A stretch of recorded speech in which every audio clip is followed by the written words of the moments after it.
നെഗറ്റീവായിട്ട് ഫീൽ ചെയ്തതെന്ന് പറഞ്ഞു കഴിഞ്ഞാൽ നമ്മളിപ്പം എനിക്കത് ഏറ്റവും കൂടുതൽ ഫീൽ ചെയ്തിട്ടുള്ളത് ഫാമിലിയായിട്ട് പോകുമ്പോഴാണ്. സ്വിഫ്റ്റ് എന്നുള്ളൊരു കൺസെപ്റ്റിലേക്ക് വരാനുള്ള റീസൺ പൊതുവെ എല്ലാവരും പറയുന്നത് അതിനെ ആ ഒരു ഫീലിങ്ങിനെ പൊതുവെ എല്ലാവരും പറയുന്നത് ഈ സേഫ്റ്റി കുറവ് എന്നുള്ള ഇതാണ്. അപ്പോൾ വലിവുണ്ട് കേട്ടോ. എന്ന് വെച്ച് കഴിഞ്ഞാൽ നമുക്ക് പുറകോട്ട് പിടിക്കുന്ന ഒരു ഫീൽ വരാറുണ്ട്. പഴയ സ്വിഫ്റ്റിൻ്റെ എനിക്ക് അതാണ് ഇതിൻ്റെ ആ ഒരു ഡ്രൈവിംഗ് പൊസിഷനിലാണ് എനിക്ക് പഴയ സ്വിഫ്റ്റുമായിട്ട് വ്യത്യാസം തോന്നിയത്. അത്യാവശ്യം ഡീസൻ്റ് ആയിട്ടാണ് എനിക്ക് ഫീൽ ചെയ്തത്. റിയറിലിരുന്നുള്ള എക്സ്പീരിയൻസ് ഇപ്പോൾ യാത്ര ചെയ്തിട്ടുണ്ടോ പുറകിലിരുന്ന് ഈ വണ്ടിയിൽ? ഭയങ്കര ബുദ്ധിമുട്ടാണ്. ആ വിലയ്ക്ക് ഇത് വെർത്താണെന്ന് തോന്നുന്നുണ്ടോ? ആ വിലയ്ക്ക് കിട്ടാവുന്ന ഫീച്ചറുകളെല്ലാം ആ സമയത്ത് ഉണ്ടായിരുന്നു. ഇപ്പോഴത്തെ വണ്ടിയിൽ കുറച്ചുകൂടി ഫീച്ചേഴ്സ് ഉണ്ട്. അന്ന് ഈ വണ്ടി എടുത്ത സമയത്ത് 2020 മെയിനായിട്ട് ഇവർ കാണിച്ചിരിക്കുന്ന ഒരു വലിയ ഇത് ഞാൻ പറയാം. പിന്നെ മാറ്റാനായിട്ടുള്ളതെന്ന് പറഞ്ഞാൽ ഞാൻ പറഞ്ഞില്ലേ, വണ്ടിക്ക് ഒരു ചെറിയ കംപ്ലൈൻറ്റ് ഉണ്ട്. ഇവിടെ എന്തോ ഒരു പെയിന്റ് കട്ട് കാണുന്നുണ്ടല്ലോ. വണ്ടി എവിടെയെങ്കിലും കൊണ്ട് ഇടിച്ചതാണോ? അത് തട്ടിയതാണ്. ഒരു വണ്ടിയായിട്ടൊന്ന് ചെറുതായിട്ട് എന്ന് വെച്ചാൽ നിർത്തി അതിൻ്റെ സൈഡിൽ ചെന്ന് നമ്മൾ ചെറുതായിട്ടൊന്ന് മുട്ടി. ഓക്കെ, ഏതായിരുന്നു വണ്ടി? നെക്സോൺ ആയിരുന്നു. ടാറ്റയുടെ നെക്സോൺ ആണല്ലേ? ഞാൻ ഇപ്പം ഇതിൻ്റെ അടിവശം ഇപ്പം നമ്മളിങ്ങനെ കൈ ഓടിച്ച് നോക്കിക്കഴിഞ്ഞാൽ ഇവിടെ എല്ലാം. Welcome back to our channel. It's me Arun. Swift, അങ്ങനെ നമ്മൾ സ്വിഫ്റ്റ് കൊണ്ടുവന്നിരിക്കുകയാണ്. 2020 മോഡൽ സ്വിഫ്റ്റ് ആണ് ഇത്. യൂസർ റിവ്യൂ ആണ്. ഏകദേശം 30,000 കിലോമീറ്ററിന് മേലെ ഓടിയ ഒരു വണ്ടിയാണിത്. സ്വിഫ്റ്റ് നമുക്ക് എല്ലാവർക്കും അറിയാം 2005 നമ്മൾക്കിടയിലേക്ക് വന്നത്. ഇപ്പോൾ ഏകദേശം ഒരു 19 വർഷത്തോളമായി സ്വിഫ്റ്റിൻ്റെ സാന്നിധ്യം നമുക്കുണ്ട്. 2024 ഏറ്റവും പുതിയ വേർഷൻ വരെ എത്തി നിൽക്കുകയാണ് സ്വിഫ്റ്റ്. അപ്പോൾ ഇത്രയധികം ജനപ്രീതി നേടിയ വാഹനം യൂസർ റിവ്യൂവിനായിട്ട് നമ്മൾ കുറേ അന്വേഷിക്കുന്നുണ്ടായിരുന്നു. പക്ഷേ ഇപ്പോഴാണ് കിട്ടിയത്. കാരണം നമുക്ക് പറയാനായിട്ട് വില്ലിംഗ് ആയിട്ടുള്ളൊരു ഓണറെ കിട്ടണമല്ലോ. അങ്ങനെ തേടിയ വള്ളി കാലി ചുറ്റി എന്ന് പറഞ്ഞ പോലെ ഒരാളെ നമുക്ക് കിട്ടിയിട്ടുണ്ട്. നമുക്ക് ആളെ പരിചയപ്പെടാം. അപ്പോൾ ഇതാണ് ഞാൻ പറഞ്ഞ ആൾ, ഉണ്ണികൃഷ്ണൻ.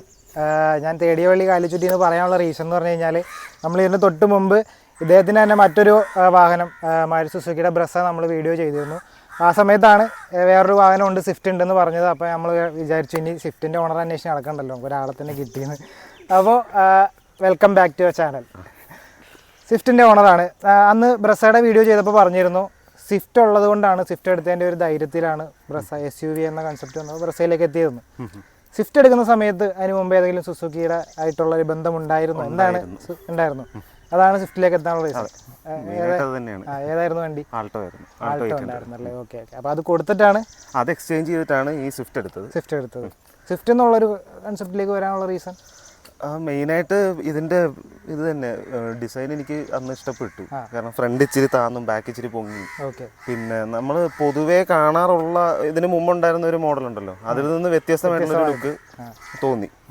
പിന്നുള്ളതെന്ന് പറഞ്ഞു കഴിഞ്ഞാൽ ഇതിൻ്റെ പൊതുവെ സ്വിഫ്റ്റ് എന്ന് പറയുന്ന വണ്ടി സത്യം പറഞ്ഞാൽ സാധാരണക്കാരുടെ ഒരു ഫാമിലി കാർ എന്നുള്ളൊരു ആ ഒരു പൊസിഷൻ നേടിയിട്ടുള്ളൊരു വണ്ടിയാണല്ലോ. പിന്നെ ടെസ്റ്റ് ഡ്രൈവ് ചെയ്തപ്പം എനിക്ക് സസ്പെൻഷൻ സൈഡിലാണെങ്കിലും കംഫർട്ട് ആൾട്ടോയെക്കാട്ടിലും കുറേ കൂടെ സ്വിഫ്റ്റിന് ബെറ്റർ ആയിട്ടുള്ളതായിട്ടാണ് ഫീൽ ചെയ്തത്. വേറെ ഏതെങ്കിലും വണ്ടി ടെസ്റ്റ് ഡ്രൈവ് ചെയ്തത് ആ സമയത്ത്? വേറെ ടിയാഗോ ചെയ്തായിരുന്നു. കമ്പാരിറ്റീവ്ലി ഇതാണോ ബെറ്റർ ആയിട്ട് തോന്നിയത്? അത് മെയിനായിട്ട് ടിയാഗോ ആക്ച്വലി സ്വിഫ്റ്റിനെ അപേക്ഷിച്ച് കമ്പയർ ചെയ്യുമ്പോൾ ടിയാഗോയുടെ പവർ സ്റ്റിയറിംഗ് ഒക്കെ ഇച്ചിരി സ്മൂത്താണ്. നമുക്ക് കുറച്ചുകൂടെ ഈസി ആയിട്ട് മാനുവർ ചെയ്ത് കൊണ്ടുപോകാനൊക്കെ പറ്റുന്നതായിട്ട് എനിക്ക് ടിയാഗോ ഫീൽ ചെയ്തിട്ടുണ്ട്. പക്ഷേ ടാറ്റയുടെ സർവീസ് സെൻറ്ററിനോടുള്ള ഒരു പൊതുവേ അങ്ങനെയുള്ളൊരു അഭിപ്രായം ഉള്ളത് കൊണ്ട് അങ്ങോട്ടേക്ക് എത്തിയില്ല. അതാണ് കാരണം. ഇപ്പം നമുക്ക് പറയാൻ പറ്റില്ലല്ലോ, നമ്മൾ ഇത്രയും പൈസ കൊടുത്ത് വണ്ടിയും മേടിച്ച് കഴിഞ്ഞാൽ പിന്നെ അവസാനം പണി കിട്ടിക്കഴിഞ്ഞാൽ. അതെ. അപ്പോൾ ഇത് ഏകദേശം 30,000-31,000 കിലോമീറ്റർ ഓടിയിട്ടുണ്ട്. ഏത് ഷോറൂമിൽ നിന്നായിരുന്നു വണ്ടി എടുത്തത്?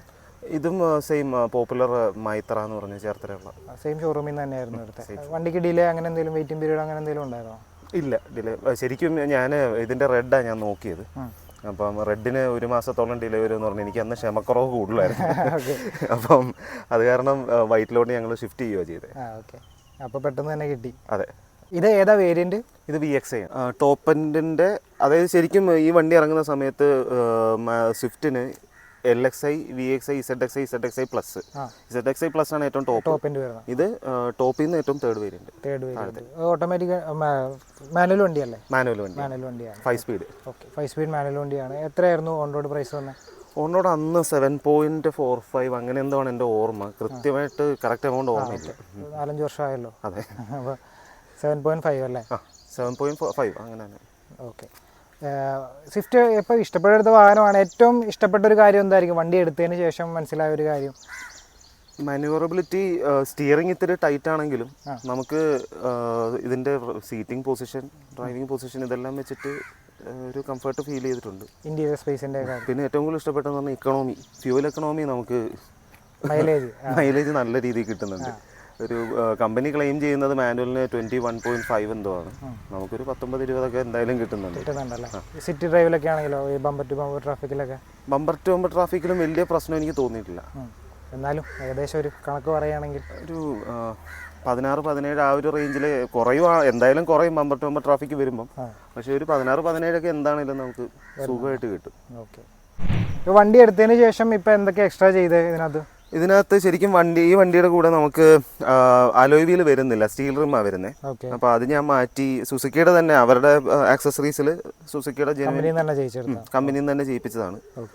പിന്നെ ഫോഗ് ലാംപ്സ് വരുന്നില്ല, അത് സെപ്പറേറ്റ് ചെയ്തു. പിന്നെ സീറ്റ് കവേഴ്സ് ഫാബ്രിക് സീറ്റ് ആയിരുന്നു, സീറ്റ് കവർ ചെയ്തു. അപ്പം സീറ്റ് കവർ അടിപൊളിയാണ്. എൻ്റെ ബാഗ് അവിടെ ബ്ലാക്ക് ആൻഡ് റെഡ് കോമ്പിനേഷനുള്ള സീറ്റ് കവർ ഇട്ടുണ്ടല്ലോ. വേറെ ഇന്റീരിയറിൽ എന്തെങ്കിലും മ്യൂസിക് സിസ്റ്റം ഒക്കെ ഇൻബിൽറ്റ് തന്നെയാണ്? ഇൻബിൽറ്റ് തന്നെയാണ്, വേറെ ഒന്നും എക്സ്ട്രാ ഒന്നും ചെയ്തിട്ടില്ല. ഇല്ല, വിനൈൽ മാറ്റ് ചെയ്തിട്ടുണ്ട്. മാറ്റ് അല്ലേ? ഓക്കെ.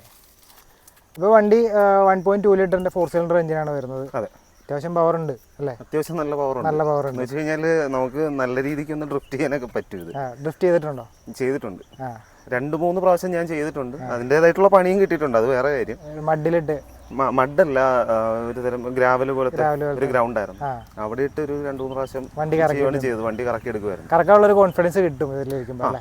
അതെന്തായാലും കിട്ടും, കാരണം വണ്ടി ഗ്രൗണ്ടിനോട് ഒരുപാട് പതിഞ്ഞ് കിടക്കുന്നതായതുകൊണ്ട്. മറിയുന്നുള്ള പേടിയുണ്ടോ? അതെ, ആ ഒരു പേടിയൊന്നും. ഒരു സ്പോർട്സ് ലുക്കാണല്ലോ വണ്ടിക്ക്. അതെ.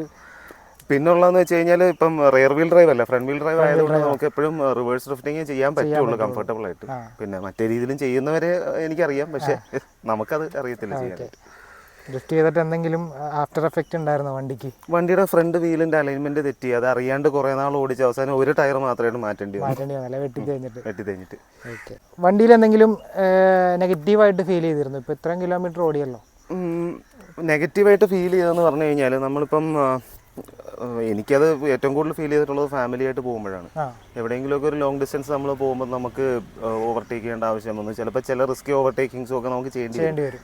അപ്പം വണ്ടിക്ക് പവർ ഉണ്ടെങ്കിലും നമുക്ക് ഈ വണ്ടിക്ക് മൊത്തത്തിലൊരു വെയിറ്റ്ലെസ്നെസ് നമുക്ക് ഫീൽ ചെയ്യുന്ന കാരണം കോൺഫിഡൻസ് കുറവ് വരും അല്ലേ? ഓക്കെ. പൊതുവെ എല്ലാവരും പറയുന്നത് അതിനെ, ആ ഒരു ഫീലിങ്ങിനെ പൊതുവെ എല്ലാവരും പറയുന്നത് ഈ സേഫ്റ്റി കുറവ് എന്നുള്ള ഇതാണ്. കാരണം വണ്ടിക്ക് വെയിറ്റ് ഇല്ലെങ്കിലും നമുക്ക് ആ ഒരു റോബസ്റ്റ്നെസ് ഫീൽ ചെയ്യൂലല്ലോ. ഓക്കെ. കോമൺലി എല്ലാവരും പറയുന്നുണ്ട് സേഫ്റ്റിയുടെ പ്രശ്നം അല്ലേ? ഇതിനിപ്പം എയർ ബാഗ്സ് എത്ര വരുന്നുണ്ട്? കോ ഡ്രൈവറും ഡ്രൈവറും എയർ ബാഗ് ഉണ്ട്, 2 എയർ ബാഗുകൾ വരുന്നുണ്ട്. Front disc, rear drum. Okay. Braking അത്യാവശ്യം ബെറ്റർ ആണ് കമ്പയർഡ് ടു അതർ വെഹിക്കിൾസ്. മാരുതിയുടെ അതർ വെഹിക്കിൾസിനെ വെച്ച് നോക്കുമ്പോൾ എനിക്ക് ഇതിന് ബെറ്റർ ബ്രേക്കിംഗ് ആണ് തോന്നുന്നത്. സസ്പെൻഷൻ്റെ കാര്യം എങ്ങനെയുണ്ട്?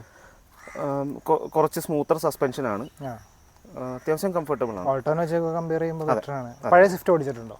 പഴയ സ്വിഫ്റ്റ് ഓടിച്ചിട്ടുണ്ട്. അത് വെച്ച് എങ്ങനെയുണ്ട് ഡിഫറൻസ്? പഴയ സ്വിഫ്റ്റിൻ്റെ എനിക്ക് അതാണ്, ഇതിൻ്റെ ആ ഒരു ഡ്രൈവിംഗ് പൊസിഷനിലാണ് എനിക്ക് പഴയ സ്വിഫ്റ്റുമായിട്ട് വ്യത്യാസം തോന്നിയത്. വലിയ വ്യത്യാസമുണ്ടോ? അതിൻ്റെ ഡാഷ്ബോർഡിൻ്റെ ആ ഒരു കൺസ്ട്രക്ഷനും ഇതിൻ്റെയും വ്യത്യാസം വന്നിട്ടുണ്ട്. അവിടെയാണ് നമുക്ക് വ്യൂ കുറച്ച് കൂടുതൽ ഇതിന് കിട്ടുന്നതായിട്ട് ഫീൽ ചെയ്യുന്നുണ്ടല്ലേ? ഓക്കെ. സീറ്റിംഗ് അഡ്ജസ്റ്റ്മെന്റ് ഒക്കെ എങ്ങനെയാണ്? ഹൈറ്റ് അഡ്ജസ്റ്റ്മെന്റ് ഉണ്ട്, പിന്നെ റിക്ലൈനർ ഉണ്ട്, പിന്നെ മുന്നോട്ടും പുറകോട്ടും മാറ്റാം. സ്റ്റിയറിങ്ങിന് ടിൽറ്റ് മാത്രമേ ഉള്ളൂ, ടെലിസ്കോപ്പിക് ഇല്ല. ഓക്കെ. പിന്നെ ബ്ലൂടൂത്ത് കണക്ടിവിറ്റി അങ്ങനെയുള്ള കാര്യങ്ങളുണ്ട്. ഓക്കെ. ഇത് ടച്ച് സ്ക്രീൻ അല്ല അല്ലേ? ടച്ച് സ്ക്രീൻ അല്ല, സാധാ ഇൻഫോർടൈൻമെന്റ് സിസ്റ്റം ആണ്. മാപ്പോ റിവേഴ്സ് ക്യാമറ ഒന്നും ഇതിന്റെ കൂടെ കിട്ടില്ല. അതേസമയം ZXIക്കും കിട്ടത്തില്ല, ZXI പ്ലസിനെ കിട്ടുള്ളൂ. ഏറ്റവും ടോപ്പിലുള്ള വേരിയന്റ് ആണ്, അതിന് മാത്രമേ ഉള്ളൂ. ഓക്കെ. ഇതിനകത്ത് സാധാ മ്യൂസിക് സിസ്റ്റം ആണ് വരുന്നത്. ഇത് അന്നത്തെ കാര്യമായിട്ട് ഇപ്പൊ ഇറങ്ങിയ മോഡലിനൊക്കെ VXI തൊട്ട് ഇൻഫോർടൈൻമെന്റ് സിസ്റ്റം ഉണ്ടെന്നാണ്. അതൊരു ബേസിക് നീഡായിട്ട് ആൾക്കാരെ മാറിയത് കൊണ്ടായിരിക്കാം. റിവേഴ്സ് ക്യാമറ എല്ലാം വെച്ചാൽ വരുന്നതെന്ന് തോന്നുന്നു. ഇതിനകത്ത് ബ്ലൂടൂത്ത് കണക്ടിവിറ്റി മാത്രമാണ്. ഓക്കെ. സ്റ്റോറേജ് ഒക്കെ എങ്ങനെയുണ്ട്? ഇന്റീരിയറിലുള്ള സ്റ്റോറേജ്? ഇന്റീരിയറിൽ നമുക്ക് ഗ്ലൗ ബോക്സ് സ്റ്റോറേജ് ഓക്കെയാണ്. വേറെ 2 കപ്പ് ഹോൾഡേഴ്സ് വരുന്നുണ്ട്. പിന്നെ കമ്പയർഡ് ടു ബ്രസ്സ എനിക്ക് ഫീൽ ചെയ്തത് പേഴ്സും ഫോണും ഒക്കെ വെക്കാനായിട്ട് കൂടുതൽ സ്പേസ് ഉള്ളത് സ്വിഫ്റ്റിനാണല്ലേ? ഓക്കെ. നമ്മുടെ സെൻട്രൽ കൺസോളിന്റെ അവിടെ സ്പേസ് ഉണ്ട്, സാധനങ്ങളൊക്കെ വെക്കാനുള്ള. മറ്റേത് വണ്ടിക്ക് അതില്ല. പിന്നെ അല്ലാതെ സ്റ്റോറേജ് എന്ന് പറഞ്ഞു കഴിഞ്ഞാൽ വേറെ പ്രത്യേക ഒരു എക്സ്ട്രാ ആയിട്ടൊന്നും വെച്ചിട്ടില്ല. ഇപ്പം ഹാൻഡ് റെസ്റ്റ് ഉള്ള വണ്ടിക്ക് അവിടെ ഒരു ചെറിയ സ്റ്റോറേജ് വരുമല്ലോ. ഇതിന് ഹാൻഡ് റെസ്റ്റ് വരുന്നുണ്ടോ? ഇല്ല, ഒന്നും വരുന്നില്ല. ഇവിടെ ഡോറിൽ ബോട്ടിൽ ഹോൾഡേഴ്സ് 4 സൈഡിലുണ്ട്. റിയറിൽ ഇരുന്നുള്ള എക്സ്പീരിയൻസ് ഇപ്പോൾ യാത്ര ചെയ്തിട്ടുണ്ടോ പുറകിലിരുന്ന് ഈ വണ്ടിയിൽ? ഭയങ്കര ബുദ്ധിമുട്ടാണെന്ന് പറയാൻ കാരണം നമുക്ക് സ്പേസ് ആണോ അതോ സ്പേസ് ആണ്. എനിക്ക് ഒരു ക്ലോസ്ട്രോഫോബിക് ഫീല് നമുക്ക് വരും ബാക്കിലിരിക്കുമ്പോൾ, ഒരു ഇരുണ്ട പോലെ തോന്നുന്നു അല്ലേ? ഓക്കെ. പിന്നെ ഉള്ളതെന്ന് പറഞ്ഞാൽ സീറ്റ്, ബാക്ക് സീറ്റ് അത്ര കംഫർട്ടബിൾ അല്ല. അത്യാവശ്യം ഞാൻ പറഞ്ഞില്ലേ, ഒരു ബഡ്ജറ്റിൽ നമുക്ക് പോകാൻ പറ്റുന്ന ഒരു നല്ല വണ്ടി എന്നുള്ളതിലുപരി കൂടുതൽ എക്സ്പെക്ട് ചെയ്യരുത്. ഓക്കെ. ലെഗ് സ്പേസ് ഒക്കെ കമ്മിയാണെന്നാണോ? കമ്മിയല്ല, ലെഗ് സ്പേസ് കമ്മിയല്ല, ആഡിക്വേറ്റ് ആണ്. പക്ഷെ എന്നുകൊണ്ട് ഇപ്പം എനിക്ക് 5 അടി 4 ഇഞ്ചാ ഹൈറ്റ്. ഒരു 6 അടിയുള്ള ഒരാൾ, കാലിന് നല്ല നീളമുള്ള ഒരാളൊക്കെ വന്നിരുന്ന് കഴിഞ്ഞാൽ ആളുടെ കാല് ഫ്രണ്ടിൽ എന്തായാലും തട്ടും. എന്നാലും 3 പേർക്ക് അഡ്ജസ്റ്റ് ചെയ്തിരിക്കാം.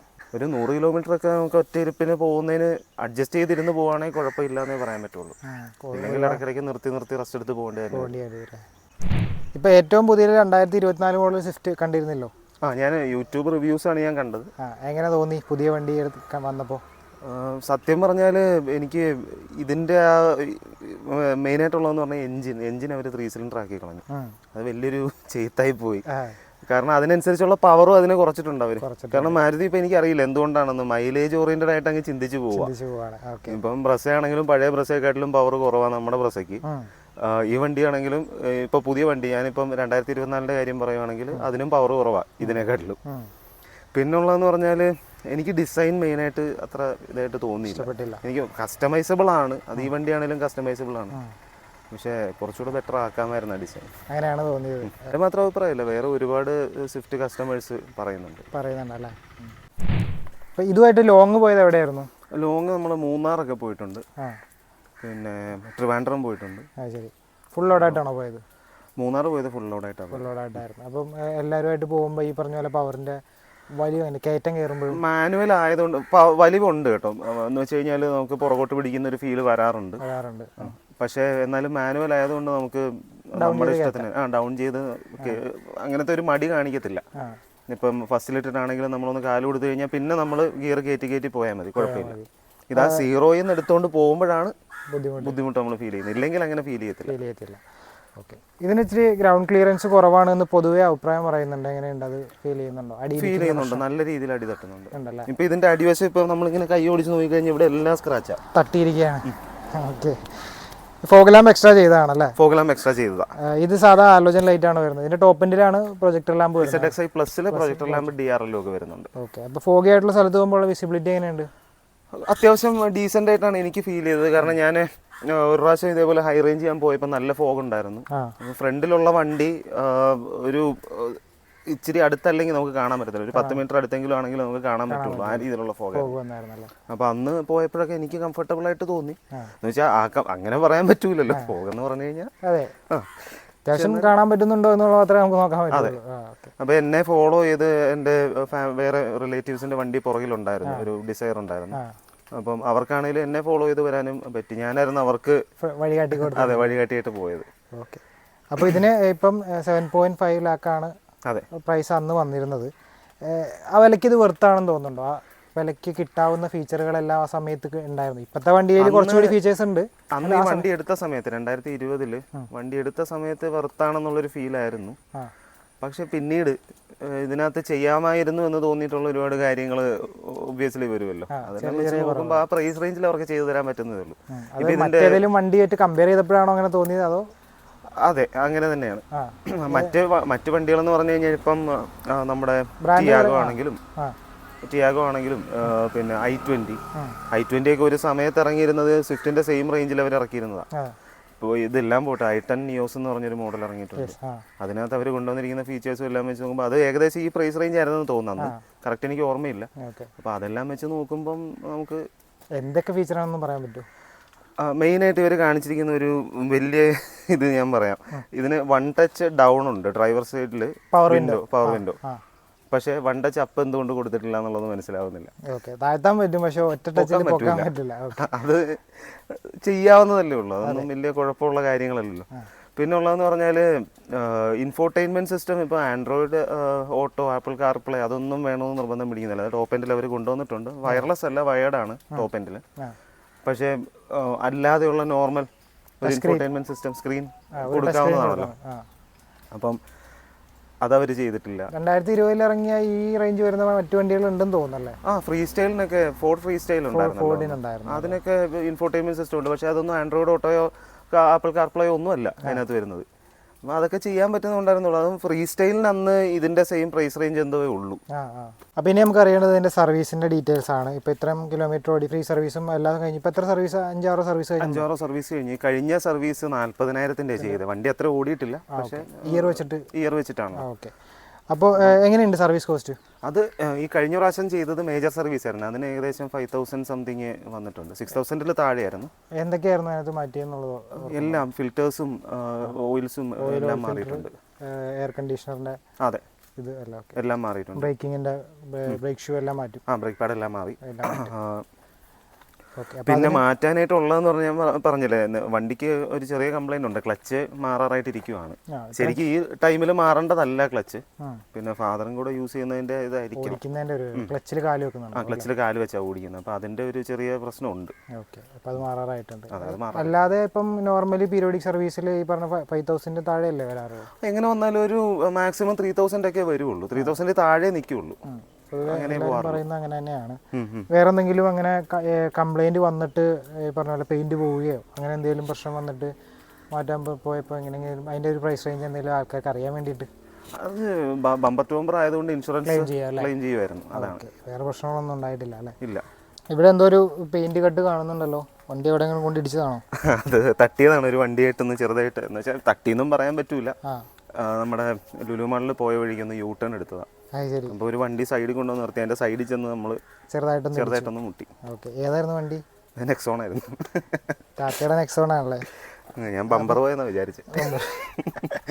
കുഴപ്പമൊന്നുമില്ല. ആകെ ഒരു ചെറിയ പെയിന്റ് കട്ട് മാത്രമേ വന്നിട്ടുള്ളൂ. അല്ല, അതിന് അങ്ങനത്തെ ഒരു തട്ടിയുള്ളൂ. പയ്യൊരു തട്ടാണ് തട്ടിയത്. വലിയ ഇടി ഇടിക്കുമ്പോൾ സ്വാഭാവികമായിട്ടും എല്ലാ വണ്ടികൾക്കും ഡാമേജ് വരും. അതെ. അപ്പോൾ ഇന്റീരിയറിന്റെ കാര്യം ചോദിച്ചപ്പോൾ ബൂട്ട് സ്പേസിന്റെ കാര്യം ഞാൻ ചോദിക്കാൻ വിട്ടുമായിരുന്നു. ബൂട്ട് സ്പേസ് എങ്ങനെയുണ്ട്? ബൂട്ട് സ്പേസ് അത്യാവശ്യം ഡീസന്റ് ആണ്. പക്ഷേ ഇത് ഒരുപാട് താഴ്ചയിൽ ഇങ്ങനെ ഇരിക്കുന്ന കാരണേ അത് വെയിറ്റ് ഉള്ള എന്തെങ്കിലുമൊക്കെ സംഭവങ്ങൾ വെച്ച് കഴിഞ്ഞാൽ നമ്മൾ വെക്കാനും പാടാണ്, എടുത്ത് വെക്കാനുള്ള ബുദ്ധിമുട്ടുണ്ടാവും അല്ലേ? എടുത്ത് തിരിച്ചെടുക്കാനും ബുദ്ധിമുട്ടാണ്. ഇങ്ങനെ കുഴിഞ്ഞിരിക്കുന്നതുകൊണ്ട്. ഫാദർ കാരണം വേറെ തറവാട്ടിലോട്ടൊക്കെ പോയിട്ട് വരുമ്പോൾ തേങ്ങയും ഒക്കെ കൊണ്ടുവരും. അപ്പോൾ അത് വെക്കാൻ അച്ഛന് പാടാണ്. വന്നു കഴിഞ്ഞിട്ട് സ്വാഭാവികമായിട്ട് എടുത്തു വെക്കുന്നത് ഞാനോ, എനിക്ക് എടുത്തു വെക്കാനും ബുദ്ധിമുട്ടാണ്. അതൊരു പോരായ്മയായിട്ട് തോന്നി. ഇങ്ങനത്തെ വണ്ടികളെല്ലാം ഇങ്ങനെ കുഴിഞ്ഞു തന്നെയാണെന്ന് തോന്നുന്നു. ഫ്ലാറ്റ് ആയിട്ടുള്ള വണ്ടികളുണ്ടോ? ഫ്ലാറ്റ് ആയിട്ടുള്ള വണ്ടികൾ ഉണ്ടെന്നാണ് എൻ്റെ ഒരു വിശ്വാസം. അറിയില്ല കേട്ടോ. എങ്ങനെയാണെന്ന് വെച്ചാൽ നിങ്ങൾ കമന്റ് ഇടുക ഈ ഒരു റേഞ്ചിൽ. മ്യൂസിക് സിസ്റ്റം എങ്ങനെയുണ്ട്? മ്യൂസിക് സിസ്റ്റം അത്യാവശ്യം ഡീസൻ്റ് ആയിട്ടുള്ള മ്യൂസിക് സിസ്റ്റം ആണ്. കാരണം 4 സ്പീക്കർ ഉണ്ട് 4 ഡോറിൽ. ഏതിന്റെ സ്പീക്കറാണ് വരുന്നത്? സോണിയുടെ സ്പീക്കേഴ്സാണ് വരുന്നത്. മ്യൂസിക് സിസ്റ്റം സോണിയുടെ ആണെന്നാണ് എൻ്റെ ഒരു സോണിയും മാരുതിയും കൂടെയുള്ള. ബാസ് ഡിസ്റ്റർബിങ് ആയിട്ടുള്ള ബാസ് അല്ല. സ്മൂത്ത് ആയിട്ടുള്ള ബാസ്. ഓക്കെ. ഇതിങ്ങനെ ഓർക്കുമ്പോൾ ചോദിക്കണം കേട്ടോ. പല സ്ഥലങ്ങളിലായിട്ട് പല ചോദ്യങ്ങളായിട്ട് പോകുന്നത് എല്ലാം മിസ്മാച്ചായിട്ട് നിങ്ങൾക്ക് തോന്നുമായിരിക്കും. ഓരോന്നിങ്ങനെ ഓർത്ത് ചോദിക്കുമ്പോൾ പല രീതിയിലായി പോകുന്നതാണ്. അപ്പോൾ ഇത്രയൊക്കെയാണ് വണ്ടിയുടെ കാര്യങ്ങൾ. എന്തെങ്കിലും കൂടുതൽ ഡീറ്റെയിൽസ് നിങ്ങൾക്ക് സ്വിഫ്റ്റിനെ പറ്റി അറിയണമെന്നുണ്ടെങ്കിൽ നിങ്ങൾ കമൻറ്റായിട്ട് ഇട്ടാൽ മതി. ഞാൻ ആളോട് ചോദിച്ചിട്ട് ക്ലിയർ ചെയ്ത് തരുന്നതായിരിക്കും. പിന്നെ ഏറ്റവും പുതിയ സ്വിഫ്റ്റ് ഇറങ്ങിയല്ലോ, അപ്പോൾ അതിൻ്റെയും പുതിയ വണ്ടി കിട്ടുകയാണെങ്കിൽ നമ്മൾ കൊണ്ടുവരുന്നതായിരിക്കും.